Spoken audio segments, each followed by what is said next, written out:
in an earlier interview this week, asked about the Black Lives Matter movement, and you called it silly. Why did you call it silly? Well, I don't recall calling it silly, but what I called silly is political correctness going amok. That's what's silly. When I guess it was Martin O'Malley who said, Black Lives Matter, White Lives Matter. He got in trouble for that and had to apologize. That's what I'm talking about is silly. Of course, all lives matter. And of course, we should be very concerned about what's going on, particularly in our inner cities. It's a crime.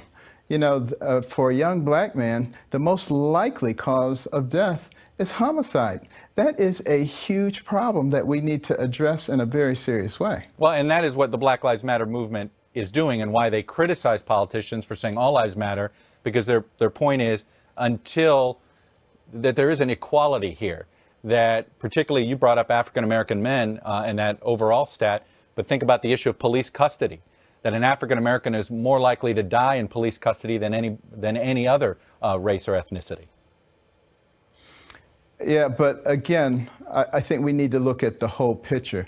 One of the things that I always like to point out to people is, how about we just remove the police for 24 hours? Can you imagine the chaos that would ensue? And the vast majority of police are very good people. Are there bad apples? Of course. But if you hire a plumber and he does a bad job, do you say all plumbers are bad? Let's go out and kill them? I don't think we do that. We need to be a little more mature.